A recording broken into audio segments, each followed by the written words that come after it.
नमस्कार, मैं हूं ऋचा शर्मा और आप देख रहे हैं भारत लाइव। बिहार में आंकड़े लगातार बढ़ रहे हैं। एक बड़ा उछाल सामने आया है बिहार में कोरोना संक्रमण को लेकर। स्वास्थ्य विभाग ने इसकी जानकारी भी दी। अब आंकड़े अगर बात की जाए तो 800 के पार चला गया है। संख्या लगातार बढ़ रही है, ऐसे में बचने की जरूरत है। लेकिन क्या लोग इसको समझ पा रहे हैं? क्या बिहारी इस बात को सही तरीके से समझ पा रहे हैं कि अब लॉकडाउन का पालन करना जरूरी है? क्योंकि जो तस्वीरें सामने आ रही है वो चौंकाने वाली है। अभी आप स्क्रीन पे देखिए, ये तस्वीरें हैं पटना जंक्शन की, उस पटना जंक्शन की जहां पर सैनिटाइजेशन का काम सबसे पहले किया गया था। और ये सबसे बड़ा जंक्शन है अगर बात की जाए पटना की।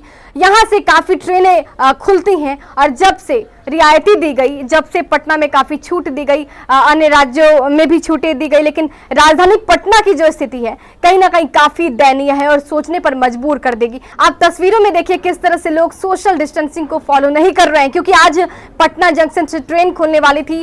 ये ट्रेन पब्लिक के लिए होगी और आज ये ट्रेन खुल गई है पटना जंक्शन से। और इसके बाद का नज़ारा देखिए, आप लोगों को साफ तौर पे देख पा रहे हैं कि सोशल डिस्टेंसिंग को ताक पर रखकर लोग मनमानी कर रहे हैं। लेकिन ये मनमानी कहीं ना कहीं आप पर भारी पड़ जाएगा, क्योंकि जिस हिसाब से आंकड़े बढ़ रहे हैं बचना मुश्किल है। बार बार मैं ये बात कह रही हूं कि आंकड़ों में लगातार उछाल है। 34 नए केसेस सामने आए हैं।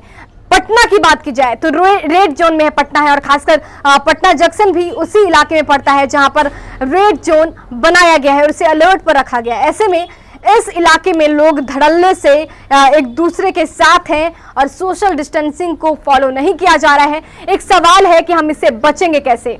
स्वास्थ्य व्यवस्था की अगर हालत की बात की जाए तो वो किसी से छिपी नहीं है। लगातार खबरें आ रही हैं कि स्वास्थ्य विभाग कैसे फिसड्डी साबित हो रही है अपने व्यवस्थाओं को लेकर। क्वारंटीन सेंटर की हालत भी सबसे जग जाहिर हो चुकी है और अब तो मीडिया पर भी रोक लगा दी गई है, प्रतिबंध लगा दी गई है ताकि वो क्वारंटीन सेंटर में ना जा पाए, वो हालत से रूबरू ना करा पाए। ऐसे में सिर्फ बचाव एक ही था, लॉकडाउन का पालन करना, और वो कहीं ना कहीं बिहारियों के अंदर नहीं दिख रहा है। ये हम नहीं कह रहे, ये तस्वीर बयां कर रही है। आप तस्वीरों में देखिए, ये पटना जंक्शन की स्थिति है और किस तरह से लोग सोशल डिस्टेंसिंग को फॉलो नहीं कर रहे हैं। बार बार सरकार आपसे ये आग्रह कर रही है, पार्टियां आपसे आग्रह कर रही है, जो लोग अवेयर हैं वो आपसे आग्रह कर रहे हैं। यहाँ तक कि मीडिया की तरफ से भी आपसे ये अपील की जा रही है कि आप अपने घरों में रहिए, क्योंकि स्थितियां बद से बदतर हो गई है। आंकड़े लगातार बढ़ रहे हैं।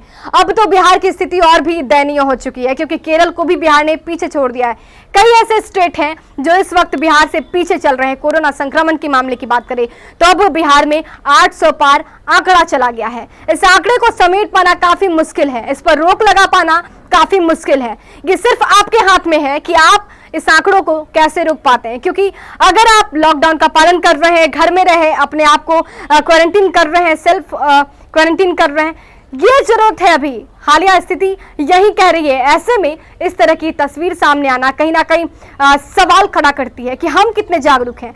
क्या ये जागरूकता सिर्फ ज्ञान भर के लिए है कि आप दूसरे को ज्ञान तक दे पाए कि आप सबको कोरोना से बचना चाहिए, या फिर आपको भी इस जागरूकता को अपनाना होगा, आपको भी अवेयर होना होगा? घर में रहिए, क्योंकि स्थितियां बद से बदतर हो रही है। और जब से बाहर से मजदूर वापस बिहार आए हैं, कहीं ना कहीं आंकड़ों में इजाफा हुआ है। एक दिन में लगातार 44 केसेस सामने आए थे, जो मरीज बाहर से आए थे वो कोरोना पॉजिटिव पाए गए थे। ऐसे में बचने की जरूरत है, डरने की जरूरत है। और बिहार वासी अगर अभी सतर्क नहीं होंगे तो अभी स्थितियां और भी बदतर होनी बाकी है। लगातार आंकड़े जिस रफ्तार से बढ़ रहे हैं, आंकड़े तो यही कहते हैं कि अभी बचने की जरूरत है। हम अपने आप का बचाव किस तरह से करते हैं ये अभी के लिए बेहद जरूरी है। और आप अपने आप को घर में रखिए, स्वस्थ रखिए, सुरक्षित रखिए, ये बार बार हम अपील कर रहे हैं और आगे भी हम आपसे यही अपील करेंगे कि जो स्थितियां हैं ऐसे में अपने आप को घर में रखिए। क्योंकि ऑफिस आते वक्त जो स्थितियां हमने देखी, सड़कों का जो हाल देखा, ऐसा लग ही नहीं रहा है कि बिहार में लॉकडाउन की स्थिति भी है। जिस हिसाब से लोग गाड़ियां लेकर बाहर निकल रहे हैं, कहीं ना कहीं सोचने वाला विषय है। और आंकड़े रफ्तार से बढ़ रहे हैं, आप उसको देखिए, आंकड़ों को ध्यान में रखकर ये अंदाजा लगा लीजिए कि बिहार नहीं बचेगा अगर आप अपने आप को नहीं बचा पाए तो। हर एक आदमी का बचाव अभी जरूरी है, इसलिए अपने आप को घर में रखिए, सेल्फ क्वारंटीन कीजिए। नमस्कार। बढ़ाएं अपना कदम सक्सेस की ओर शिखर करियर इंस्टीट्यूट के साथ। शिखर करियर इंस्टीट्यूट पूर्वी भारत में एकमात्र कोचिंग संस्थान जो एक्सक्लूसिवली है मेडिकल एंट्रेंस एग्जाम के लिए।